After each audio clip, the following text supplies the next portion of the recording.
Vector, that means when the resistors are in parallel. Parallel हमने क्या बोला था कि देखने में कुछ ऐसे लगे कि एक रेजिस्टेंस ऐसे, एक इसके ऊपर एक उसके नीचे, तो हम बोलेंगे R1 R2 R3 are in parallel. तो इसके लिए भी let's do an activity. So activity something like this कि ये हमारा सर्किट है, सेम बैटरी है, की है, एम्पियर मीटर है, और ये हमारे 3 रेजिस्टेंस है जो कि पैरेलल में है। इसको हम ऐसे बना सकते हैं या हम इसको ऐसे भी बना सकते हैं। दैट मीन्स बनाने का तरीका बस ये हो गया कि ये थोड़ा सा हमने बनाने में टाइम लगेगा, पहले एक बनाओ फिर 2 बनाओ। आप ऐसे भी बना सकते हो, बहुत से बच्चे ऐसे बनाते हैं या बहुत से बच्चे ऐसे बनाते हैं, पर मतलब सेम ही है। तीनों के तीनों क्या हैं, resistance 1 2 and 3 are in parallel, not in series, series में नहीं है। Okay, very good. Suppose battery हमारी V वोल्ट है और इसके अगेंस्ट में मेज़र करूंगा तो क्या मिलेगा मेरे को, V वोल्ट, क्योंकि यहाँ से जो आई यहाँ तक तो V वोल्ट है, और इनमें से जो भी कुछ होके जाएगी सारी एनर्जी यहीं खर्च होगी, तो मीन्स एंड में क्या मिलेगी, 0। दैट मीन्स पोटेंशियल डिफरेंस तो मेरे को V मिलने वाला है, यहाँ तो कोई कन्फ्यूज़न नहीं है अपने को।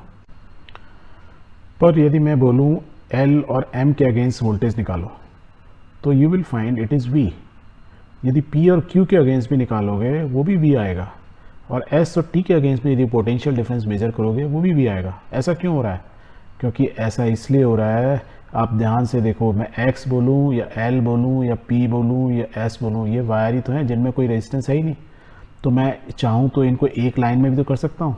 तो दैट मीन्स बेसिकली क्या बोल रहा हूँ मैं, पोटेंशियल डिफरेंस X ना बोल के L P S इनमें से कुछ भी बोलूँ, इधर ये सारे एक ही पॉइंट हैं एक तरह से, राइट।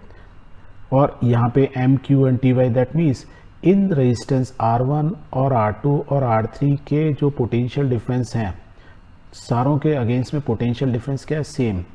कहने का मतलब जो यहाँ से चार्ज आए वो जो एनर्जी से भरे हुए थे, तो इक्वल एनर्जी से भरे हुए चार्ज यहाँ पे भी है, यहाँ पे भी है, यहाँ पे भी है। द ओनली डिफरेंस इज कि जो चार्ज आया, या समझो पानी आया, पानी से समझ रहे थे हम लोग इलेक्ट्रिसिटी इक्वल है। यदि एक पाइप से पानी आ रहा है वो 3 पाइप में डिस्ट्रीब्यूट हो गया, पर उस पाइप की एनर्जी उतनी ही है अभी भी, ऐसे मान के चलो।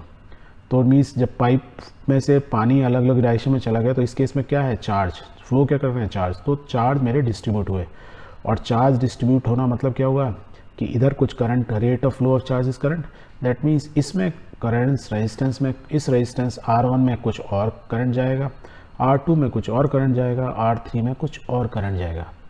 अब यदि अलग अलग करंट जा रहा है तो मैं मेज़र कैसे हूँ, मैंने एम्पियर मीटर कहाँ लगाया, कॉमन यहाँ, तो इट इज़ बेटर इसको तो लगा रहने दूँ, मैं यहाँ पे एक एमीटर लगा दूँ, इसमें दूसरे में लगा दूँ, एक तीसरे में लगा दूँ।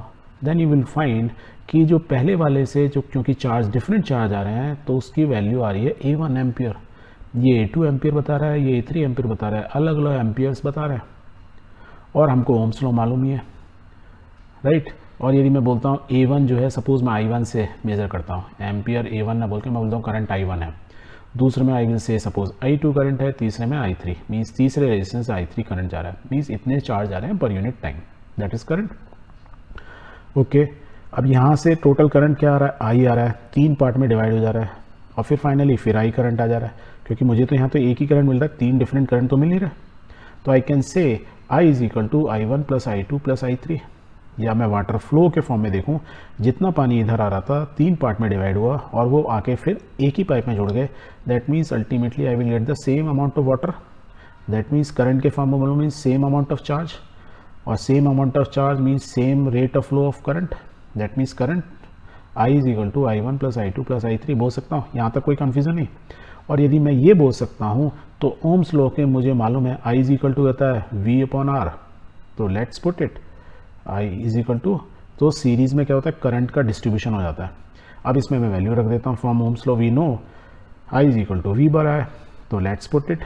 सपोज मेरा वोल्टेज ये है, I करंट है और इक्विवेलेंट रेजिस्टेंस इसका R है, तो I1 के केस में क्या होगा, V1 अपॉन R1, या वोल्टेज तो सब में सेम ही है, तो it's V upon R1। Second case में I2 की जगह तो I will write plus V upon क्या लिखूंगा, R2। थर्ड केस में क्या लिखूंगा, प्लस V अपॉन R3। अब V मेरा कॉमन है, यहाँ से बाहर निकालो, दोनों तरफ से कट गए, तो मेरे पास क्या बचा, 1 upon R is equal to 1 upon R1 plus 1 upon R2 plus 1 upon R3।